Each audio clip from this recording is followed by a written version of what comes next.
बिस्मिल्लाहिर्रहमानिर्रहीम व्यूअर्स। आज मैं बात करूँगा इंडोनेशियन एयरफोर्स की जो अभी अपकमिंग इवेंट आ रहा है 11 जून से 14 जून तक, जिसको आप जीआई एक्सपो कह सकते हैं। ये जकार्ता है, दारुल हुकूमत है, कैपिटल है इंडोनेशिया का। दुनिया का आबादी के लिए सबसे बड़ा जो मुल्क है वो इंडोनेशिया आता है।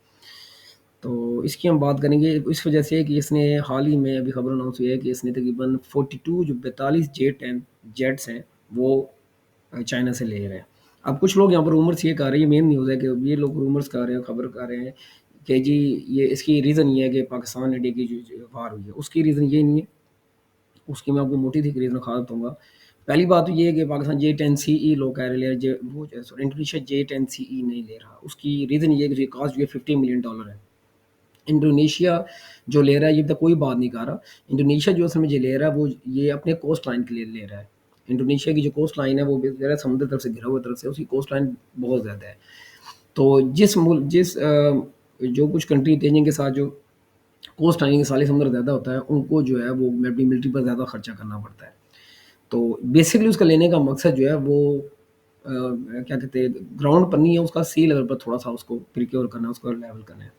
और जो J-10A है ये बेसिकली इसमें जो जो इंजन इस्तेमाल हो रहा है वो हो रहा है सैटर्न AL-31 यूज़ हो रहा है। Su-27 में भी ये इंजन यूज़ होता है। ये 1998 में जो है अपनी फोर्स में शामिल किया था चाइना ने, और ये उसका फर्स्ट ये थे कह लें फर्स्ट जेट था J-10C जो था वो। ये भी बात ठीक है कि ये बेसिकली जो वो उसकी इसकी जो ब्लू प्रिंट है वो बेसिकली जो इसराइल की था, ये बात ठीक है। खैर उसकी डिटेल में मैं नहीं चाहता। तो ये तकरीबन 20 से 30 मिलियन डॉलर का है। J-10C जो पाकिस्तान ने एक्वायर किया था वो वाकई $50 मिलियन का है, नो डाउट, क्योंकि उसके अंदर इसरा डाल लगा है। J-10 के अंदर इसरा डाल नहीं है, 525 माइल्स का है।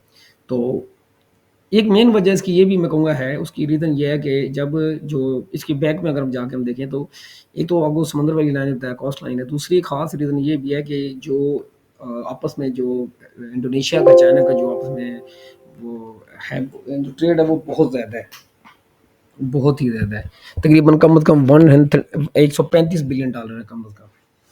और दूसरी रीज़न ये भी है कि इसने जो है ब्रिक्स में जनवरी 2025 में भी जॉइन किया था।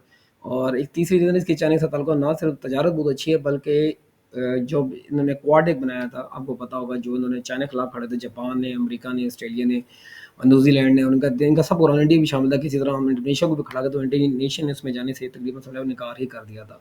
तो इंडोनेशिया ने बेसिकली इनका दिल ये था ये Su-35 लेना चाहते थे रशिया से, लेकिन वो पहले तो 16 का खैर वादा हुआ, फिर 11 पर आया, तो 2018 तक जो था इनका ये था कि इन 2018 तक इनको मिल जाएँगे, लेकिन वो कुछ डिलेज़ हो गए, कुछ इश्यूज़ आ गए। अक्सर ये फाइटर जेट्स में होता है कि जो डेट देते हैं उस साल ये अक्सर डिलीवर नहीं होते, लेट अक्सर होते हैं। 1-2 साल लेट होती है, तो उस वजह से फिर अमेरिका ने धमकी लगा दी। फिर अमेरिका ने क्या किया, अपना जो F-15EX था, जो मोस्ट एक्सपेंसिव जेट था, जिसको मेरे ख्याल से ज़रूरत भी नहीं थी इसकी इंडोनेशिया को इतनी खास की, क्योंकि उसकी इतनी बड़ी एयर फोर्स नहीं है। वो फाइनेंशियली रिच है, तो पुश करने की कोशिश की तो नहीं हो सका। इसके बाद रफ़ाल जो थी, मैं 24 रफ़ाल लेने थे और बाद में तकरीबन इसका ऑर्डर मेरे ख्याल तकरीबन 42 तक शायद पहुँच गया था। मैं वो भी आपको दिखाता हूँ। तो वो भी अभी जो है वो बात समझे वो हो गए।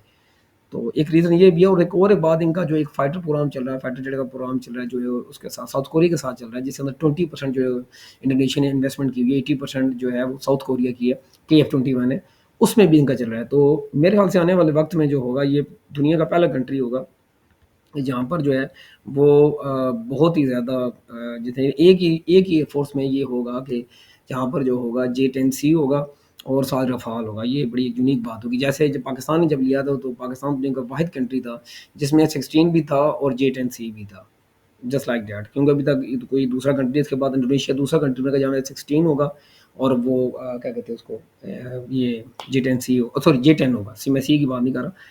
अभी तक जो मुझे खबर है वो J-10A की हो रही है, क्योंकि वो इनिशियल था, बहुत जल्दी में ले रहा है। वो अपनी जो इन्वेंट्री उसकी काफ़ी J-10 काफ़ी बड़ी तादाद में है। चाइना के पास J-10B जो है सी ये सेम उनका इतना रडार लगा हुआ है, लेकिन J-10B ज़्यादा तादाद में नहीं है। तकरीबन बी और सी में ज़्यादा फ़र्क नहीं है।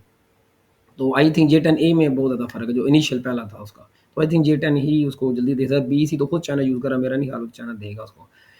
उसको बी सी के अंदर इंजन भी चाइना ने खुद अपने इंडिजिस इंजन लगाया हुआ है और वो भी बड़ा अच्छा है। उसका थ्रस्ट फैक्टर भी बहुत अच्छा है। तो यहाँ पर ये मैंने लिस्ट निकाली, अगर आप देखेंगे तो ये आप देखें, ये अभी 42 ऑन ऑर्डर F4 यानी कि रफ़ाल जैसे कहता है कि पहले 24 फिर 42 पे ऑर्डर चला गया, वो स्टिल पेंडिंग है। इसके अलावा F-16 का AM है, B है, ये C और D ब्लॉक है इनके पास। ठीक है। तो इसके बाद जो है ये पाकिस्तान के पास अरेबी ब्लॉक है, नो डाउट। ये तकरीबन टोटल 33 हैं।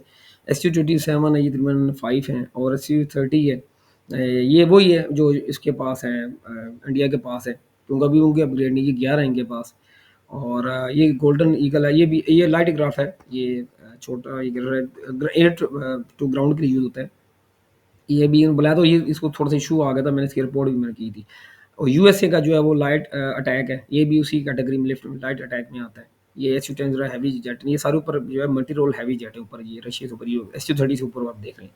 नीचे ब्राज़ील का ये भी इतना बड़ा नहीं है, ये भी हल्का-सा जेट है, ठीक है।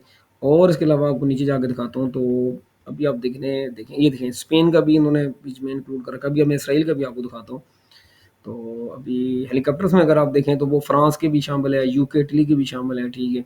जर्मनी के भी शामिल है, यानी कि मैं तो खुद खिचड़ी बना रखी है इसने। ये देखें साउथ कोरिया ऑलरेडी उनके साथ वो भी यूज़ कर रहे हैं एयरक्राफ्ट में, ठीक है।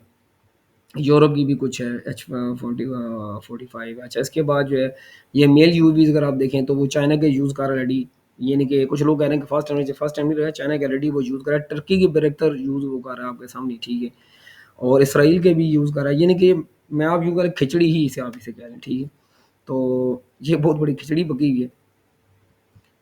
तो खैर लेट्स सी, तो ये जो आपको अभी SU-27 होता है, ये मैं नहीं कह रहा, देख लें यहाँ पर लिखा हुआ है कि ये SU-27 में ये इनका ऐसे जो J-10A में कहते यूज़ हो रहे हैं, ठीक है। और बाकी तो मैंने आपको दिखा दिया। लाइक कीजिए, सब्सक्राइब कीजिए, दोस्तों में शेयर कीजिए। और इसके अलावा अगर कोई करेक्शन या आपने एडिंग करनी तो प्लीज़ कमेंट्स में बताइएगा। मेरी तरफ से कुछ चीज़ है जी, मैं उसको डिस्क्रिप्शन में बयान कर दूँगा। तो यहाँ पर मैं अब अपने आप को फर्स्ट यूट्यूबर पाकिस्तानी नहीं कहता, क्योंकि ये कल की डेट थी, लेकिन आज हमने कह दी, लेकिन जो मैंने डिटेल वीडियो दी है, ये कोई वीडियो आपको इसमें डिटेल में वीडियो नहीं देगा।